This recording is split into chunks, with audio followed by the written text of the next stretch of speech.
Everyone thought the wall was the whole story, but this is bigger. $100 billion is now fueling ICE like never before. Surveillance tech, detention centers, arrest sweeps. And while agents are risking their lives, assaults on them are up 700%. The media won't tell you this. The numbers don't lie. This isn't just immigration, it's national security, and the fight just got real. All right, let's get real for a sec. For way too long, our essential border agencies, especially ICE, were like that old car you keep meaning to fix but never quite get around to. They were deliberately weakened, folks. Resources were cut, morale plummeted, and our dedicated officers were basically left hanging, without the tools they needed to do their actual jobs. It wasn't just neglect, it was a deliberate strategy that, frankly, endangered every single American. But now, thankfully, that narrative is getting flipped on its head, thanks to a monumental investment in our nation's security. I want to talk about just how significant the largest infusion of border resources we are getting in the big, beautiful bill. Every border official I've ever talked to said there's three things you need to secure our nation: infrastructure, manpower, and technology. That's the straight dope right there. Infrastructure, manpower, and technology. It sounds simple, right? Because it is simple, effective, and exactly what was missing. This isn't just about a wall, despite what some pundits on cable news might scream about. This is about a comprehensive, multi-layered defense system. The previous administration, for all its grandstanding and talk about root causes, utterly failed to provide these basics. They basically created a humanitarian and national security crisis that we are still working our tails off to undo. But now, with significant, much-needed funding going directly to where it's needed most, the wall, proper detention facilities, and boosting our staffing, we are seeing the direct impact. And it's not just theory, it's tangible progress. Let's break down the $100 billion, a huge $46.5 billion for border wall construction upgrades and the detection technology. While the numbers are lower than they've ever been, the wall is what works. Every Border Patrol official has told me that, and they're going to continue to build it. Now, the proof, my friends, is in the results. Despite what mainstream media might try to sell you, common sense dictates that physical barriers, coupled with smart tech, actually work. It's not rocket science. And as we hear directly from those boots on the ground, the wall, combined with cutting-edge detection technology, is making a truly tangible difference in controlling illicit crossings and shutting down criminal activity. This isn't just some abstract academic debate. It's a strategic investment in our national defense, pure and simple. So let's talk about one of the most insidious, frankly dangerous problems we faced, the infamous catch-and-release policy. This wasn't some accident. It was a direct, predictable consequence of a deliberate lack of detention capacity. We literally had criminals, even suspected terrorists, just waved into our communities because there was nowhere to hold them. Seriously, that's what they told us. This wasn't compassion, folks. This was pure, unadulterated negligence that put every single one of us at risk. Good news? This new bill isn't playing that game. It tackles this absurdity head-on. Now, you've also got to talk about why so many people were released under the Biden years. It's because they ran out of places to hold them. They told us we have nowhere to house them, so we have to release them. Well, we're talking about $45 billion for single adult detention in family residential centers. That's going to be for temporary places, kind of like Alcatraz we hear, where as ICE arrests the criminal migrant illegal aliens into the interior of the country, they'll have a place to put them as they make their way out of the country. See, it's that simple. When ICE arrests criminal illegal aliens, and yeah, that's what we're calling them, because that's what they are, they must have a place to hold them securely. It's basic law enforcement, guys. This isn't about some feel-good, virtue-signaling nonsense. It's about preventing individuals who've broken our laws from just disappearing into our communities, committing more crimes, or, even worse, posing serious national security threats. And this idea of alligator Alcatraz, don't let the liberal media scare you with a dystopian nightmare scenario. It's a necessary, common-sense step to ensure that those who violate our laws are processed and, if appropriate, sent packing, not just given a pat on the back and a bus ticket.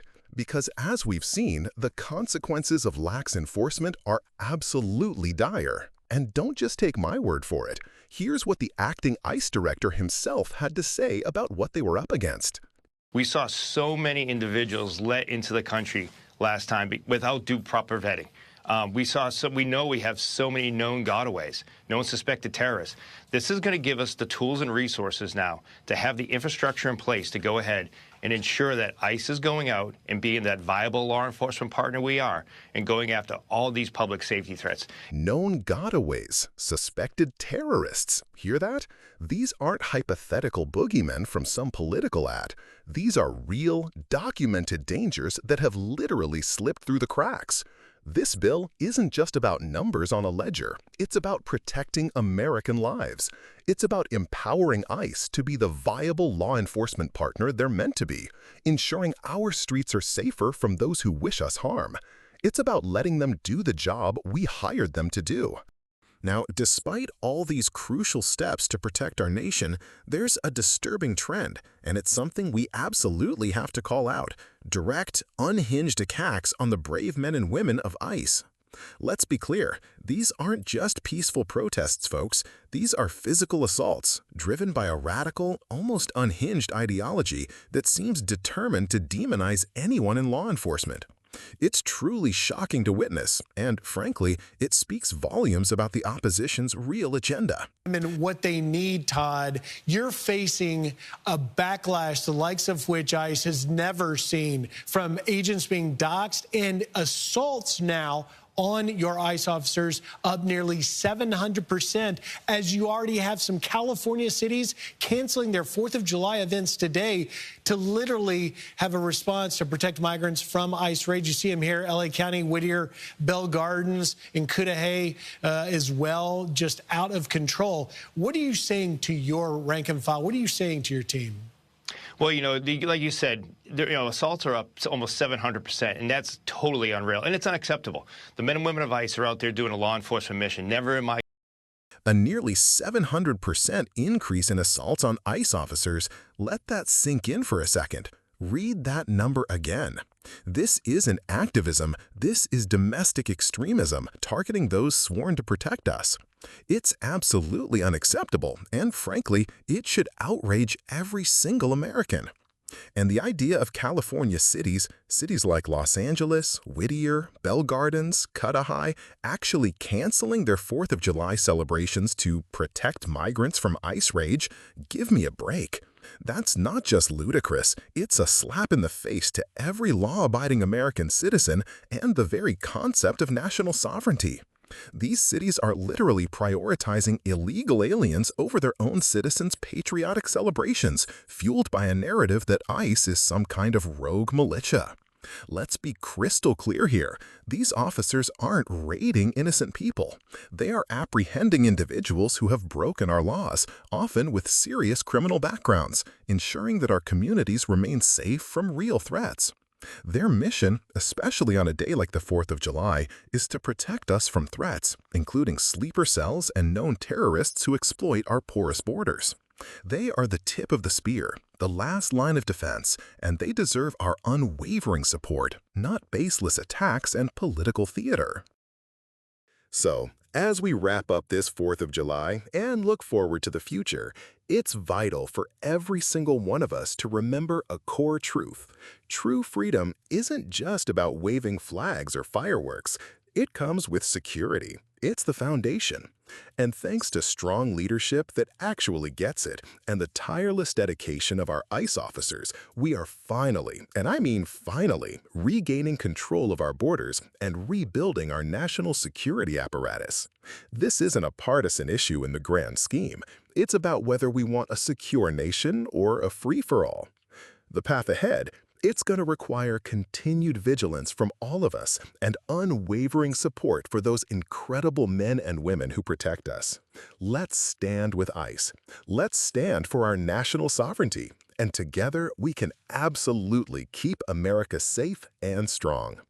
All right, what are your thoughts on all of this? Do you believe these new resources will genuinely make America safer? Let us know down in the comments below. I read as many as I can, and I love hearing what you guys think. And if you're with me, if you believe in strong borders and national security, do me a solid. Hit that like button, subscribe to the channel if you haven't already, and share this video with everyone you know. Let's get the truth out there. Thanks for watching, Patriots.